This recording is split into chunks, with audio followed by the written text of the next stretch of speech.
Yep, this here's a YouTube show. I ain't gonna pretend it's a good show because what is a good show? Sometimes there's a show. Sometimes there's a...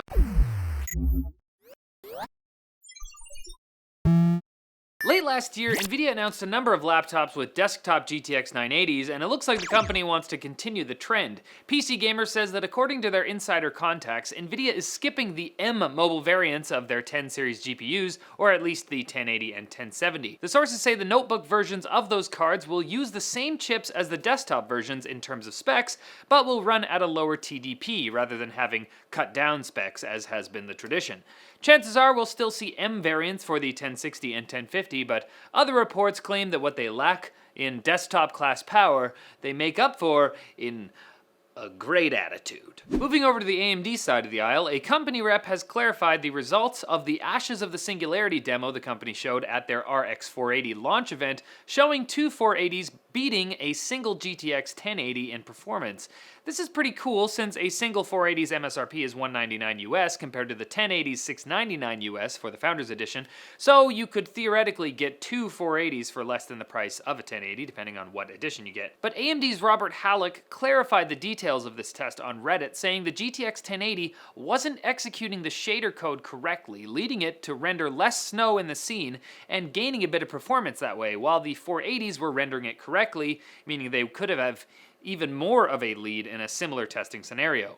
However, Ashes of the Singularity uses DirectX 12's multi-GPU feature, so we can't necessarily draw conclusions about how the 480 will perform in Crossfire from this test. But regardless, at $200, it looks like this card will be a very interesting part when it launches, so I can't wait to get my mitts on it.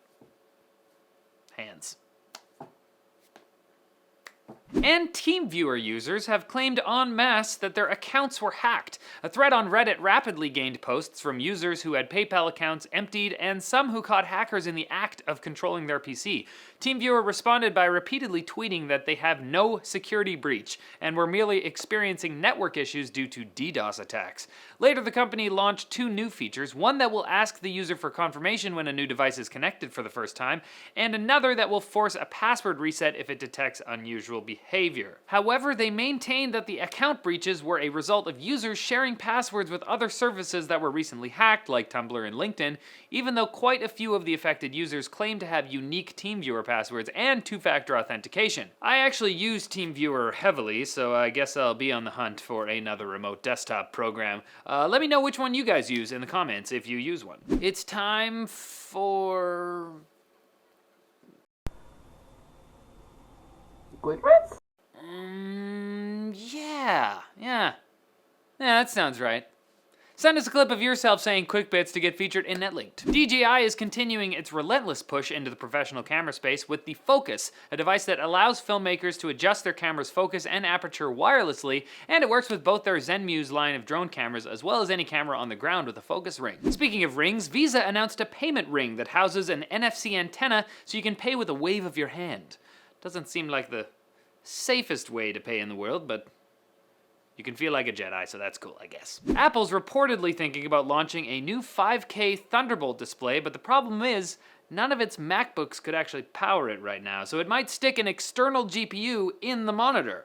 That doesn't sound like the worst idea. An Intel CPU roadmap has surfaced on Taiwanese site BenchLife, showing chips called Skylake X and Kaby Lake X launching in Q2 2017, indicating Intel might take to calling all of their top-end desktop processors the X series. Because X is the coolest letter. And Samsung began mass-producing BGA SSDs, which are small enough to fit in phones and have capacities of up to 512 gigabytes with write speeds of 1500 megabytes per second. Yet Apple is still releasing 16 gigabyte iPhones. Confusing. News sources for all of today's stories can be found in the forum post linked in the description. Arjun, I've known you for many years, and I love your attitude, and I love your style, buddy. Happy birthday! Now you go out there and have a great time for all of us. Earlier this week, we announced the Fans with Benefits winner for May and revealed June's prize, a G-Skill Ripjaws KM780 RGB mechanical keyboard. I don't have it It's over there, but I don't want to go get it. You might see it in a video. Anyway, subscribe to the channel and comment on any video in June if you want to enter to win this. But if you didn't know, NCIX also gives away a prize every month to our newsletter subscribers. So this month we're giving away a bunch of Fractal design goodies, a Define R5 case, an Integra M 750 watt modular power supply, and a Dynamic Series GP14 fan. All you gotta do to enter to win those is subscribe to the NCIX newsletter and or claim your monthly newsletter points if you're already subscribed. So click here, or the link in the description for all the details. Alright, that's it for Netlink Daily, guys. Thanks for watching. Click here to watch more videos. Follow us on social media or Twitter over here, and don't forget to like and subscribe for more videos like this from NCIX. And it's the weekend. I got big plans. I'm really excited. I'm going to